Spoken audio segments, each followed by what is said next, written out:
ጤና ይስጥልኝ። ዛሬ ብዙዎቻችን ስለሚያሳስበን ነገር ግን ብዙ ጊዜ ትኩረት ስለማንሰጠው የነርቭ መጎዳት ወይም ደግሞ ኒውሮፓቲ እናወራለን።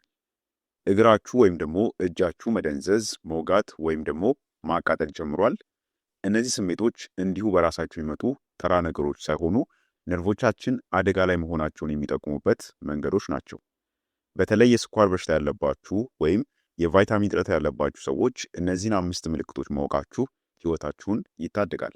ዛሬ በተለይ በእጅና በእግር ላይ የሚታዩ 5 ዋና ዋና የነርቭ መጎዳት ምልክቶችን በዝርዝር እናያለን። ስለሆነም እስከ ቪዲዮ መጨረሻ ድረስ አብራችሁን ቆዩ።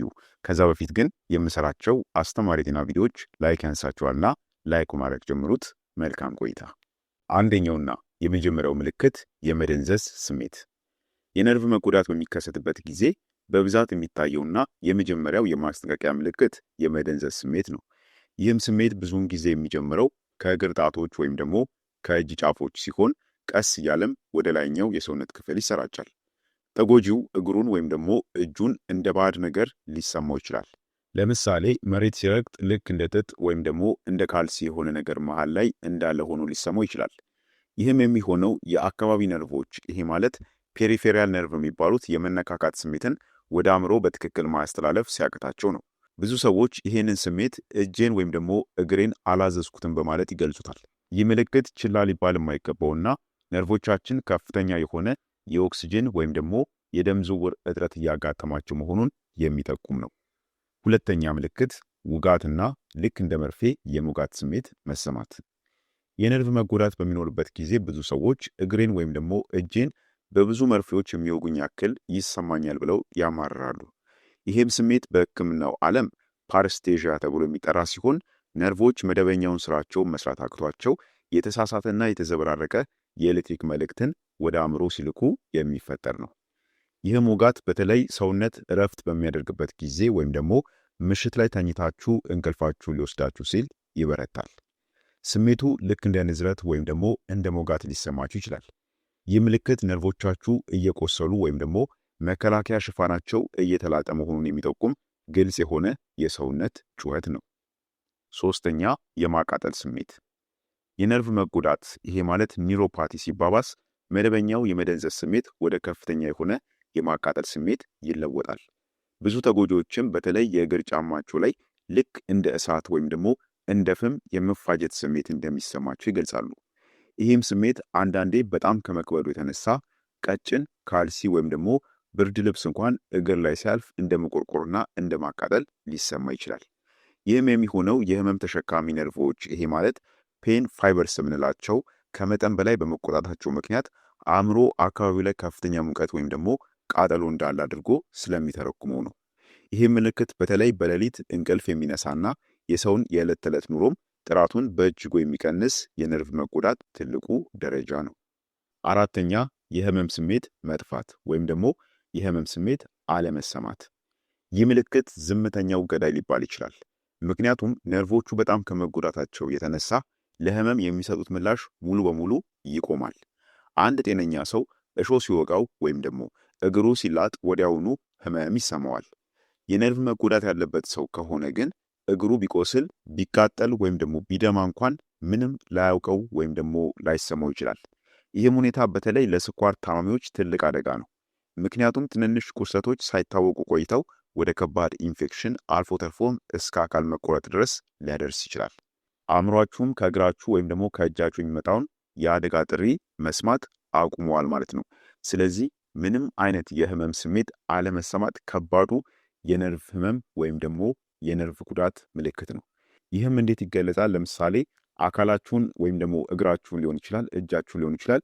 ምንም ነገር ቢቆርጣችሁ ወይም ደግሞ አደጋ ቢደርስባችሁ ያ ስሜት አይሰማችሁም። የማቃጠልም የመደንዘዝም የመውጋትም ስሜት አይሰማችሁም።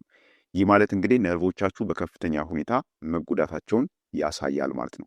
ስለዚህ ይህ ጉዳት ደግሞ ሳይታወቅ አካላችሁን ወደ ከፍተኛ ጉዳት ደረጃ ሊያደርሰው ይችላል ማለት ነው። በኢንፌክሽንም ሳታውቁት እንድትጠቁ ያደርጋችኋል ማለት ነው።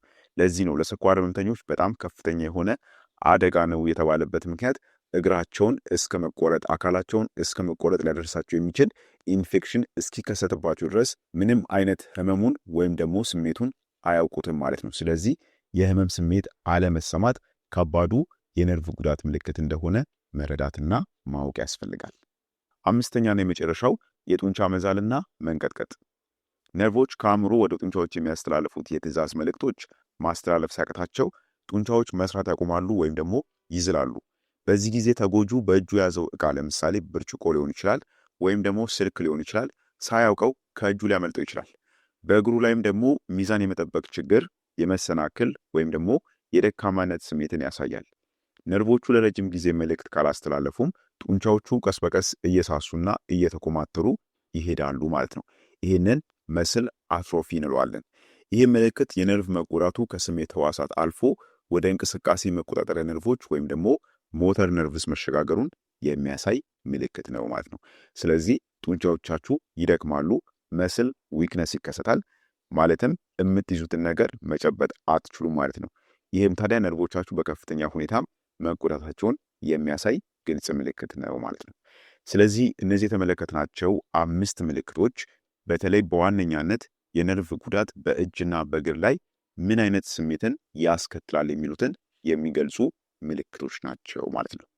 ስለሆነም ለማጠቃለል ያክል አሁን ያየናቸው የመደንዘዝ፣ የመውጋት፣ የማቃጠል ወይም ደግሞ የህመም ስሜት መጥፋትና የጡንቻ መዛል ምልክቶች የነርቭ መጎዳት መጀመሩን የሚያሳዩ ምልክቶች ናቸው ማለት ነው። ነርቭ አንዴ ከባድ ጉዳት ከደረሰበት በኋላ መልሶ ማዳን አስቸጋሪ ሊሆን ስለሚችል ምልክቶቹ ገና ሲጀምሩ ማስተዋል ወሳኝ ነው።